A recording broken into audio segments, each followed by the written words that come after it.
धर्म शास्त्रार्थ तत्वज्ञ ज्ञान विज्ञान पारग विहिधारती हरा चिंत्य देवाचार्य नमस्तुते। धार्मिक ग्रंथों के अनुसार बृहस्पति या गुरु को बुद्धि और शिक्षा का देवता माना जाता है। गुरुवार को भगवान बृहस्पति देव की पूजा का विधान है। गुरुवार को बृहस्पति देव की पूजा करने से धन, विद्या, पुत्र व कई अन्य मनोवांछित फल की प्राप्ति होती है। गुरुवार के दिन यानी बृहस्पतिवार के दिन व्रत और कथा सुनने से घर परिवार में सुख समृद्धि भी बनी रहती है। नमस्कार, मैं उमेश कुमार झा और मैं आज आपको बृहस्पतिवार व्रत कथा सुनाने जा रहा हूं। वैसे तो यह कथा आपको संबंधित धार्मिक पुस्तक में मिल जाएगी जहां से आप इसे पढ़ सकते हैं, लेकिन फिर भी मैं इस वीडियो के जरिए इस कहानी को आपको सुनाने वाला हूं, जिसके पीछे मेरे कई उद्देश्य हैं। जिसमें मूल दो उद्देश्य है। जिसमें पहला मूल दो उद्देश्य में यह उद्देश्य है कि यह कथा यानी यह कहानी बहुत ही रोचक है और धर्म ग्रंथों के अनुसार धार्मिक मान्यताओं के साथ इसे के सुनने और सुनाने से कई फायदे भी होते हैं, कई फायदे बताए गए हैं और इसलिए मैं इसे सुना रहा हूं और आपको भी यह कथा अवश्य सुननी चाहिए।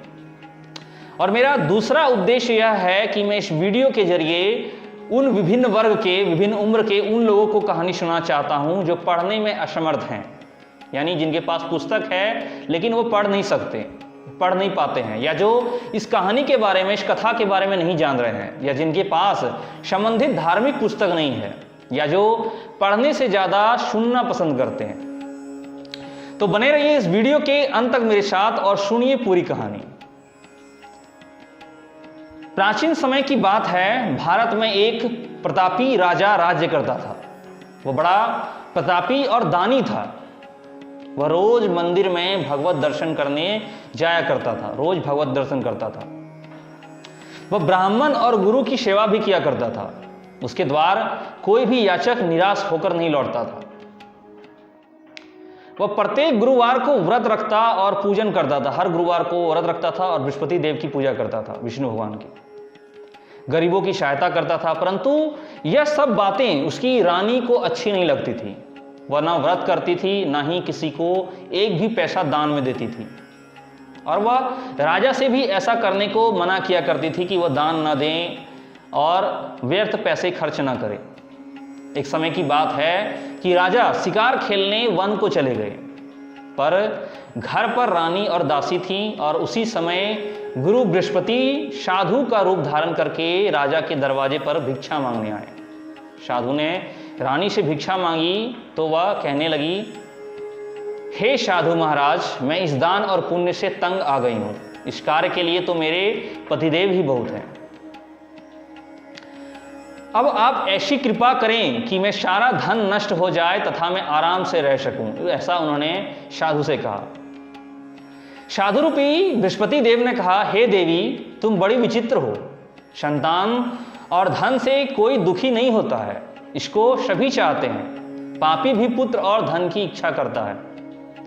अगर तुम्हारे पास धन अधिक है तो भूखे मनुष्यों को भोजन कराओ, प्याऊ लगवाओ, ब्राह्मण को दान दो, धर्मशालाएं बनवाओ, कुआं, तालाब, बावड़ी, बाग, बगीचे आदि का निर्माण कराओ तथा निर्धनों की, कुंवारी कन्याओं का विवाह कराओ, साथ ही यज्ञ आदि कराओ। इस प्रकार के कर्मों से आपके कुल का और आपका नाम परलोक में भी सार्थक होगा एवं तुम्हें भी स्वर्ग की प्राप्ति होगी। ऐसा बृहस्पति देव रूपी साधु ने उसकी रानी से कहा। परंतु रानी साधु की इन बातों से खुश नहीं हुई। उसने कहा, हे साधु महाराज, मुझे ऐसे धन की आवश्यकता नहीं है जिसको मैं अन्य लोगों को दान देती फिरूं तथा जिसको रखने और संभालने में मेरा ही सारा समय नष्ट हो जाए। इस पर साधु ने कहा, हे देवी, यदि तुम्हारी ऐसी ही इच्छा है तो जैसा मैं बताता हूं तुम वैसा ही करना। और उन्होंने कहा, बृहस्पतिवार के दिन घर आंगन को गोबर से लीपना, अपने केशों को पीली मिट्टी से धोना, केशों को धोते समय स्नान करना और राजा से कहना वह हजामत करवाए। भोजन में मांस मदिरा खाना, कपड़े धोबी के यहाँ धुलने देना। इस प्रकार 7 बृहस्पतिवार करने से तुम्हारा सारा धन नष्ट हो जाएगा। यह कहकर साधु महाराज रूपी बृहस्पति देव वहां से अंतर्धान हो गए। रानी ने साधु के कहने के अनुसार 7 बृहस्पतिवार तक वैसा ही करने का विचार किया। साधु के बताए अनुसार कार्य करते हुए केवल 3 बृहस्पतिवार ही बीते थे कि उसकी समस्त धन संपत्ति नष्ट हो गई। भोजन के लिए दोनों समय परिवार तरसने लगा तथा सांसारिक भोग से दुखी रहने लगा। 2 समय का भोजन भी नहीं मिल रहा था और वो दुखी रहने लगा था। तब राजा रानी से कहने लगी कि हे रानी, तुम यहाँ पर रहो, मैं दूसरे देश को जाता हूँ, क्योंकि यहाँ पर मुझे सभी मनुष्य जानते हैं, इसलिए मैं यहाँ पर कोई काम नहीं कर सकता। मैं परदेश जा रहा हूँ, वहाँ कोई काम धंधा करूँगा, शायद हमारे भाग्य बदल जाएं। ऐसा कहकर राजा परदेश चला गया। वह वहाँ राजा जंगल में लकड़ी काट कर लाता और शहर में बेचता। यह कार्य राजा वहाँ करने लगा। इस तरह जीवन व्यतीत करने लगा। इधर राजा के बिना रानी और दासियां दुखी रहने लगी। किसी दिन भोजन मिलता और किसी दिन जल पीकर ही रह जाती, किसी दिन सिर्फ जल पीना ही नसीब होता। एक समय रानी और दासियों को 7 दिन भोजन के बिना व्यतीत करना पड़ा। तो रानी ने अपनी दासी से कहा, हे दासी, यहाँ पास के ही नगर में मेरी बहन रहती है, वह बड़ी धनवान है, तो उसके पास जा और वहां से 5 सेर बेझर मांग कर ले आ, जिससे कुछ समय के लिए गुजारा हो जाएगा। रानी की बात सुनकर दासी रानी की बहन के पास गई। रानी की बहन उस समय पूजा कर रही थी। उस दिन भी बृहस्पतिवार का दिन था। दासी ने रानी की बहन से कहा, हे रानी, मुझे आपकी बहन ने भेजा है, मुझे 5 सेर बेझर दे दो। दासी ने यह बात अनेक बार कही, परंतु रानी की बहन ना कोई उत्तर दिया, ना ही उसका कोई रिस्पॉन्स किया, क्योंकि वह उस समय बृहस्पतिवार की कथा सुन रही थी। जब दासी को रानी की बहन से कोई उत्तर नहीं मिला तो वह बहुत दुखी हुई और उसे क्रोध भी आया और वह लौट कर रानी से बोली, हे रानी, आपकी बहन तो बहुत ही घमंडी है, वह छोटे लोगों से बात ही नहीं करती।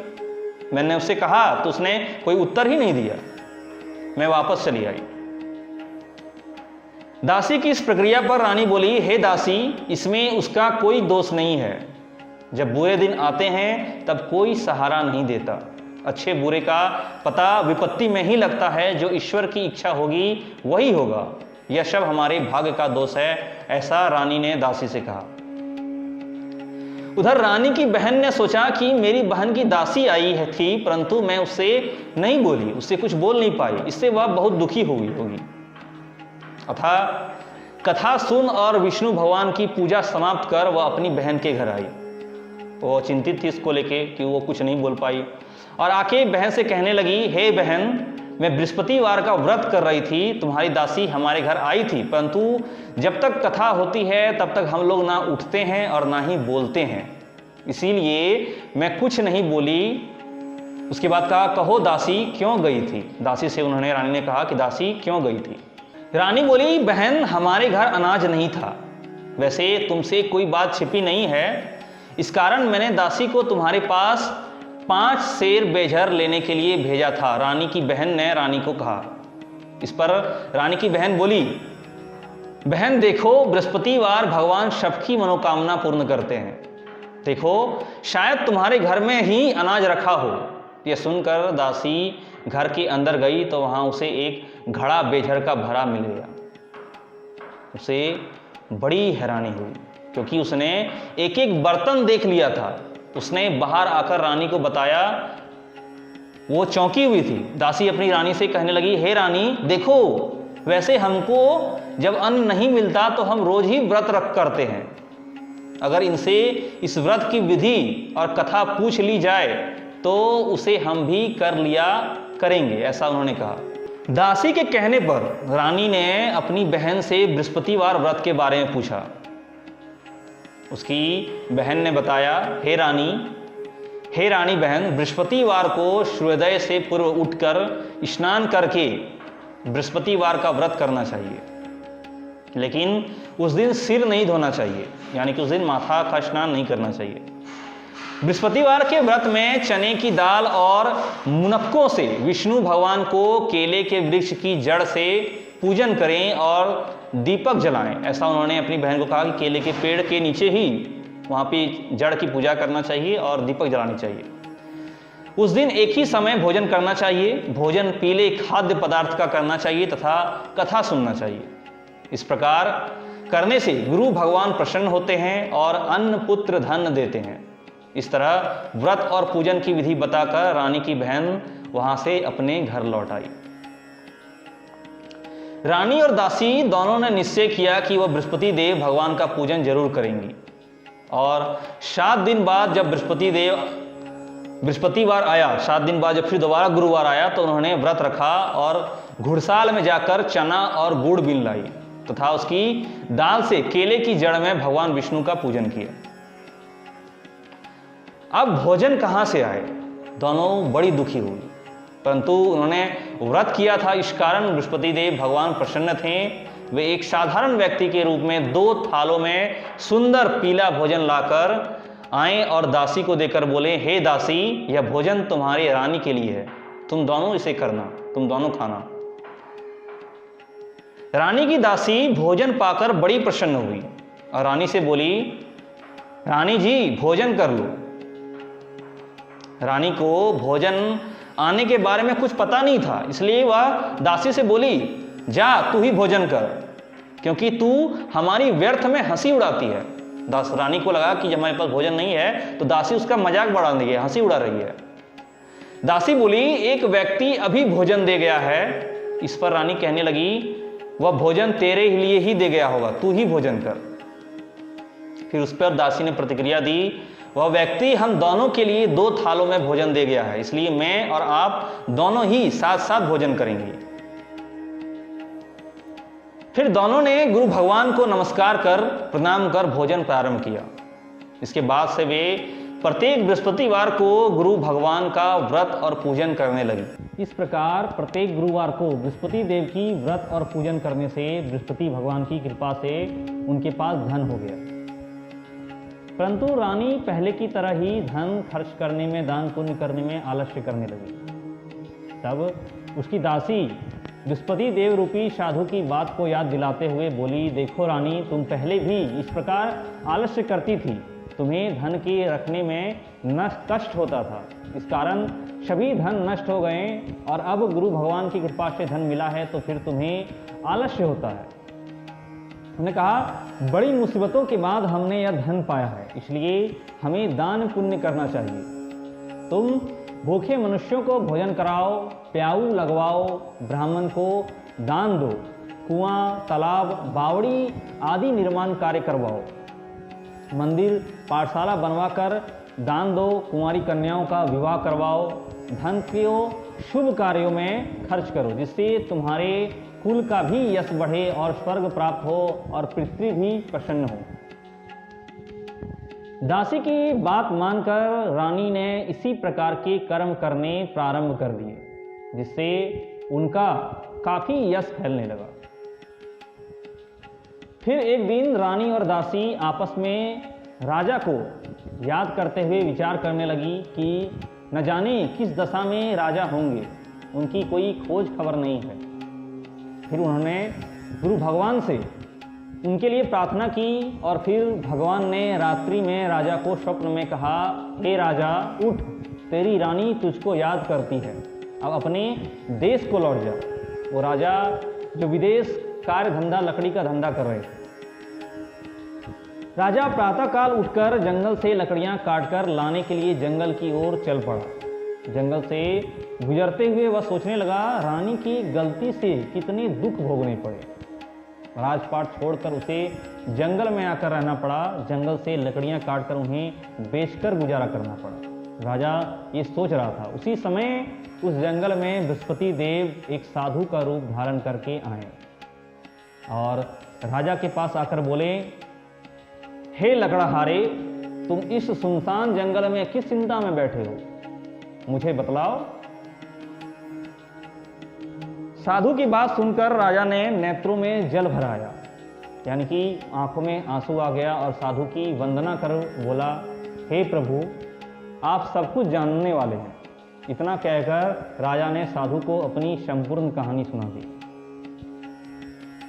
महात्मा तो स्वभाव से ही दयालु होते हैं। वे राजा से बोले, हे राजा, तुम्हारी पत्नी ने बृहस्पति देव के प्रति अपराध किया था, जिसके कारण तुम्हारी यह दशा हुई।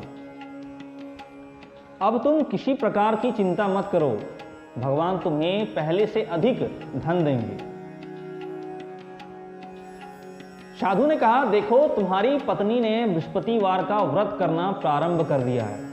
अब तुम भी बृहस्पतिवार का व्रत करके चने की दाल व गुड़ और जल को लोटे में डालकर केले के पत्ते से भगवान विष्णु का पूजन करो और कथा कहो या सुनो। भगवान तुम्हारी सब मनोकामनाओं को पूर्ण करेंगे। दरअसल बृहस्पतिवार को भगवान विष्णु की ही पूजा की जाती है। साधु को प्रसन्न देखकर राजा बोला, हे प्रभु, मुझे लकड़ी बेचकर इतना पैसा भी नहीं बचता जिससे भोजन करके मैं उपरांत कुछ बचा सकूं। मैंने रात्रि में अपनी रानी को व्याकुल देखा है और मेरे पास कोई साधन नहीं है जिससे समाचार जान सकूं।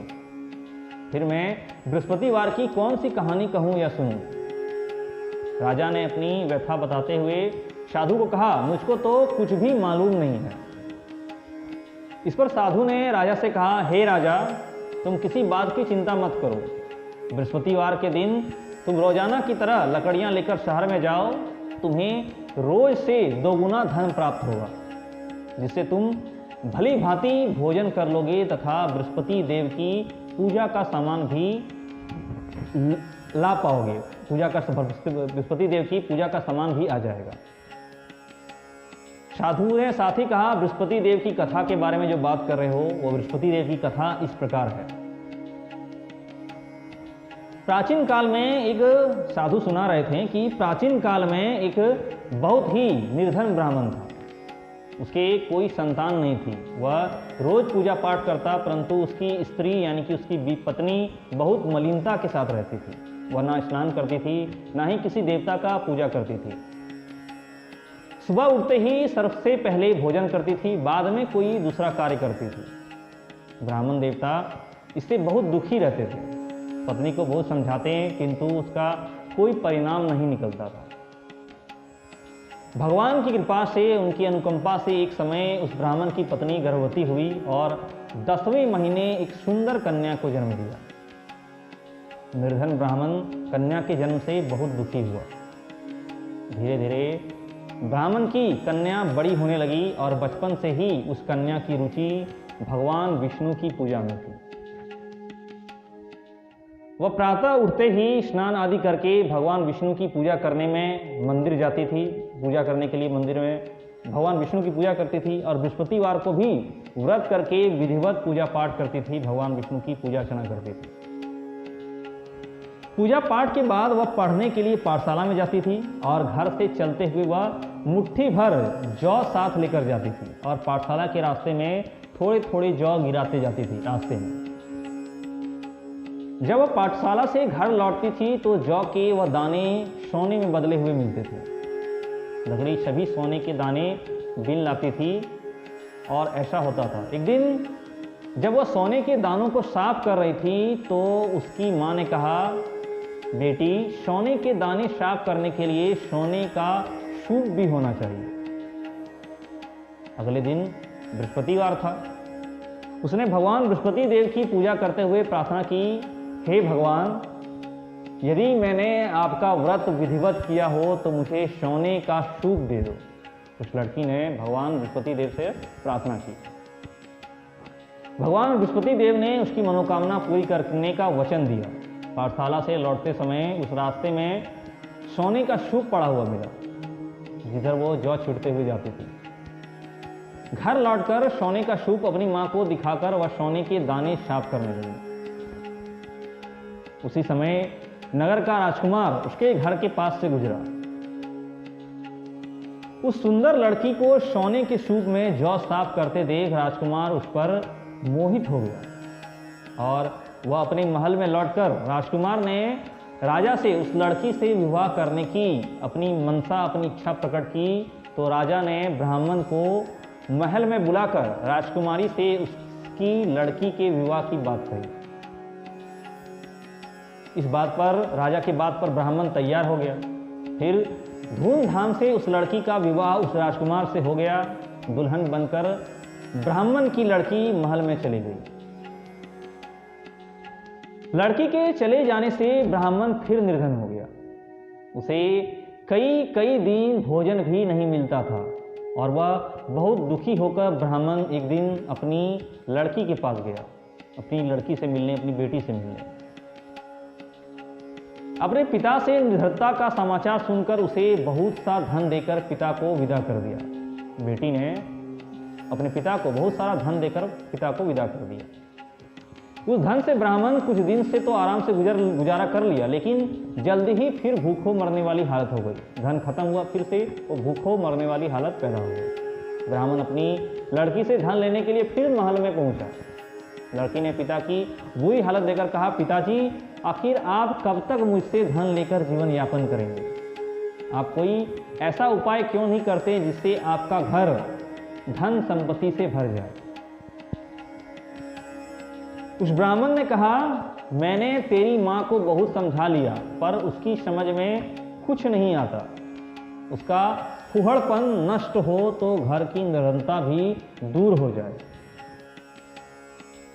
तब कुछ सोचकर लड़की ने पिता से कहा, पिताजी, आप कुछ दिनों के लिए माँ को मेरे पास छोड़ आइए, यानी कि आप कुछ दिनों तक माँ को मेरे पास छोड़ जाओ। इस बात पर कुछ सोचकर ब्राह्मण पत्नी को लड़की के पास महल में छोड़ा गया और ब्राह्मण अपनी पत्नी को लड़की के पास महल में छोड़ आया। लड़की ने अपनी माँ से कहा, माँ, तुम कल प्रातः उठकर स्नान करके भगवान बृहस्पति देव यानी विष्णु जी की पूजा अवश्य करना। पूजा करने से तुम्हारी निर्धनता अवश्य दूर हो जाएगी। लेकिन उसकी माँ ने उसकी कोई बात नहीं मानी। वह क्रोधित होकर लड़की ने अपनी माँ को एक कक्षा में बंद कर दिया। सूर्योदय के समय जब माँ को उठाकर जबरदस्ती उसे स्नान कराया और फिर मंदिर में ले जाकर भगवान बृहस्पति देव की पूजा कराई उस लड़की ने, तो कुछ दिनों तक ऐसा करने से माँ की बुद्धि में परिवर्तन हुआ और वह स्वयं बृहस्पतिवार का व्रत रखना शुरू कर दिया और स्वयं बृहस्पतिवार का व्रत रखने लगी।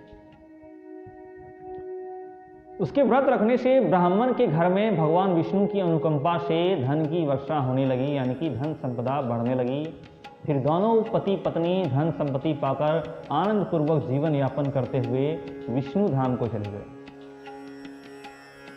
उधर लकड़हारा बने राजा ने उन साधु से भगवान बृहस्पति देव की यह कथा सुनकर बृहस्पतिवार का व्रत करके भगवान विष्णु की पूजा की।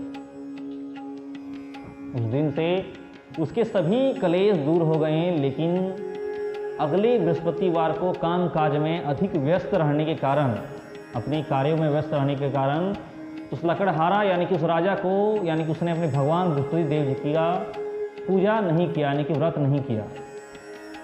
भगवान बृहस्पति देव लकड़हारे से क्रोधित हो गए और उसे भूल की सजा दी। उस दिन नगर के राजा ने नगर में घोषणा करके सबको सूचित किया, प्रत्येक नागरिक मेरे महल में भोजन करने आए और जो नहीं आएगा उसे अपराधी मानकर भारी दंड दिया जाएगा। लकड़हारा बने राजा ने उस नगर के राजा की घोषणा तो सुनी, लेकिन जंगल से लकड़ी काट कर लाने और उन्हें बेचने में देर हो जाने के कारण वह समय पर महल में भोजन करने नहीं जा पाया। वह समय पर जब नहीं जा सका, जिसे राजा के सैनिक लकड़हारे को पकड़कर महल में ले गए। राजा ने उस महल के एक कक्ष में बैठाकर भोजन कराया। उस कक्ष में एक खूंटी पर रानी को सोने का हार लटका हुआ था। उसी कक्ष में रानी का एक सोने का हार लटका हुआ था। लकड़हारा अकेला उस कक्ष में भोजन कर रहा था, तभी उसने एक आश्चर्यजनक घटना घटती देखी।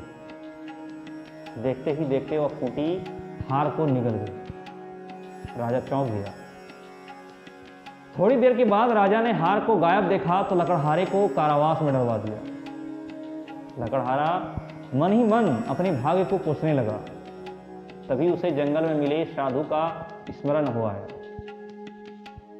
साधु की बात की याद आई तो थोड़ी देर में भगवान बृहस्पति देव सन्यासी के रूप में उसके सामने प्रकट हुए, जैसे उन्होंने उसको याद किया और कहा, हे लकड़हारे, तूने भगवान बृहस्पति देव की पूजा नहीं की, इसी कारण तुम्हें यह कष्ट हुआ है। साथ ही उन्होंने कहा, लेकिन अब चिंता मत करो, बृहस्पतिवार के दिन कारागार के दरवाजे पर तुम्हें कुछ पैसे पड़े हुए मिलेंगे। उन पैसों से भगवान बृहस्पति देव का व्रत करो और व्रत करके उनकी पूजा करोगे तो तुम्हारे सब दुख नष्ट हो जाएंगे। बृहस्पतिवार के दिन दरवाजे पर पड़े मिले पैसों से चने और गुड़ मंगाकर लकड़हारे ने बृहस्पतिवार की कथा कही तो भगवान बृहस्पति देव ने प्रसन्न होकर उस नगर के राजा को स्वप्न में लकड़हारे को कारागार से मुक्त करने को कहा। राजा उस स्वप्न की बात को मानते हुए सुबह राजा ने अपनी कक्ष में आकर देखा तो खूंटी पर रानी का हार टंगा हुआ था। तो राजा ने लकड़हारे को मुक्त कर दिया और उसे धन और आभूषण देकर विदा कर दिया। लकड़हारा बना राजा उस नगर से चलकर अपने नगर में पहुंचा जहां से वो निकल गया था। तो उसने उस नगर में कुएं, धर्मशाला, बाग बगीचे देखकर बहुत प्रसन्न हुआ। राजा ने किसी से पूछा कि ये कुएं, धर्मशालाएं किसने बनवाई हैं? सबने उसे बताया कि ये सब रानी और उसकी दासी ने बनवाए हैं। राजा महल में पहुंचा तो रानी ने उसका भव्य स्वागत किया। तब राजा ने निश्चय किया कि सप्ताह में एक बार तो सभी बृहस्पति देव का व्रत तथा पूजन करते हैं, परंतु मैं प्रतिदिन व्रत किया करूंगा तथा दिन में 3 बार कथा कहा करूंगा, ऐसा उन्होंने कहा। अब राजा हर समय दुपट्टा में चने की दाल बांधे रहता तथा दिन में 3 बार बृहस्पति देव की कथा कहता। कुछ दिनों के बाद राजा को अपनी बहन की याद आई। एक दिन घोड़े पर सवार होकर राजा अपनी बहन से मिलने चल दिया। अभी राजा नगर के बाहर पहुंचा ही था कि उसने कुछ लोगों को एक शव ले जाते हुए देखा। राजा को स्मरण हो आया कि आज उसने किसी को बृहस्पतिवार की व्रत कथा नहीं कराई, यानी कि किसी को बृहस्पतिवार की व्रत कथा नहीं सुनाई है। दरअसल राजा को उसी समय याद आया कि उसने किसी को बृहस्पतिवार की व्रत कथा नहीं सुनाई। तो राजा ने उन लोगों को रोककर कहा, भाइयों, आप शव को ले जाने से पहले मुझसे बृहस्पतिवार की कथा सुन लो। लोगों ने राजा पर क्रोधित होते हुए कहा, तुम पागल तो नहीं हो? लेकिन कुछ बड़े बूढ़े लोगों ने कहा, अच्छा भाई, साथ में चलते चलते तुम अपनी कथा भी सुना दो। राजा ने चलते हुए आधी कथा ही सुनाई थी कि सब हिलने लगा। राजा ने पूरी कथा सुनाते ही सब उठकर बैठ गया।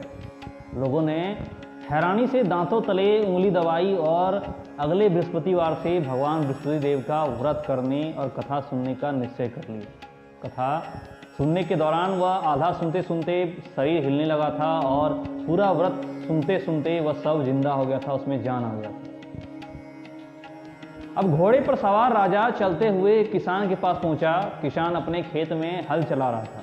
राजा ने कहा, अरे भाई, मुझसे बृहस्पतिवार की कथा सुन लो। किसान भी झुंझला कर बोला, अरे भाई, देख नहीं रहे, जितनी देर तक तुम्हारी कथा सुनूंगा उतनी देर में तो पूरा खेत में हल चला लूंगा। राजा निराश होकर फिर वहां से चलने लगा। तभी किसान के बैल लकड़हारा जमीन पर जा गिरा। किसान का बैल वहां पे लकड़हारा के पास, वहीं पे यानी कि राजा के पास लड़खड़ा कर जमीन पर गिर गया। किसान के पेट में भी जोरों का दर्द होने लगा।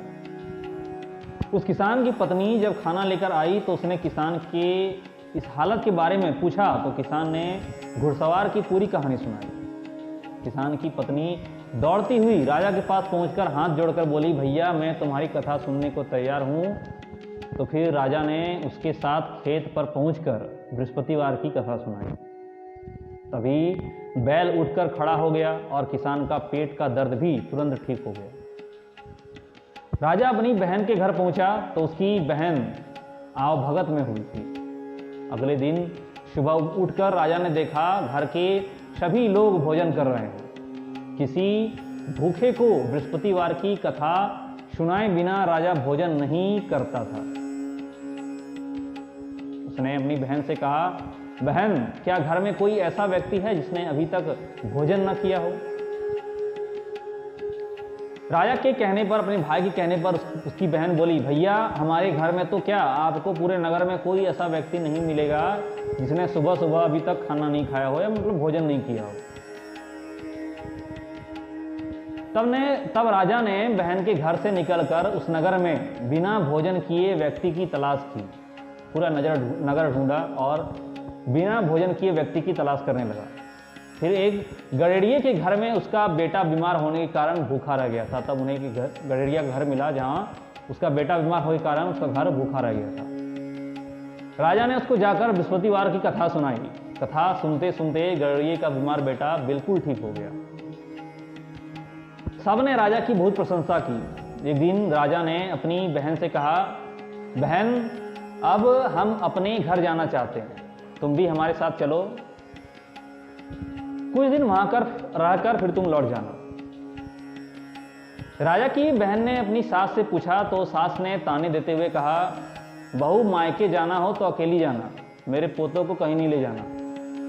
तुम्हारे भाई के कोई संतान नहीं है, कहीं तुम्हारी भाभी मेरे पोतों पर कोई नजर न लगा दे, जादू टोना न कर दे, इसलिए उसे भी नहीं ले जाना। दूसरे कक्ष में बहन की सास की बातें सुनकर राजा दुखी मन से अकेला ही अपने नगर को लौट गया। रानी ने राजा से कहा, आप तो अपनी बहन को साथ लाने की बात कहकर गए थे, फिर बहन को साथ क्यों नहीं लाए आप? राजा दुखी थे। राजा ने दुखी होते हुए अपनी पत्नी रानी से कहा, रानी, हम निसंतान हैं, इसलिए कोई हमारे घर आना पसंद नहीं करता है। रानी ने राजा को समझाया, हे प्राणनाथ, हमें बृहस्पति देव ने सब कुछ ठीक कर दिया है, अब भगवान बृहस्पति देव हमें संतान भी अवश्य देंगे। बृहस्पतिवार को विधिवत व्रत करते हुए राजा रानी ने भगवान बृहस्पति व देव से संतान के लिए प्रार्थना की इस बार, और कुछ दिनों के बाद उन्होंने स्वप्न में दर्शन पाए भगवान के, और स्वप्न में दर्शन देते हुए भगवान ने कहा, हे राजन, तेरी मनोकामना अवश्य पूरी होगी। 1 सप्ताह बाद ही रानी गर्भवती हो गई और 10वें महीने रानी के अंदर यानी कि गर्भ में एक सुंदर पुत्र को जन्म दिया। राजा रानी जीवन पर्यंत बृहस्पतिवार का व्रत करते रहे। उनके घर में धन की वर्षा होती रही। इस तरह आनंद पूर्वक जीवन यापन करते हुए राजा रानी भगवान बृहस्पति देव की आराधना, उनकी पूजा, उनकी अनुकंपा से मोक्ष को प्राप्त करके सीधे बैकुंठ धाम पहुंच गए। यह कथा समाप्त हो गई। हमारे साथ अंत तक बने रहने के लिए धन्यवाद। जय हिंद, जय बृहस्पति देव, जय गुरुदेव।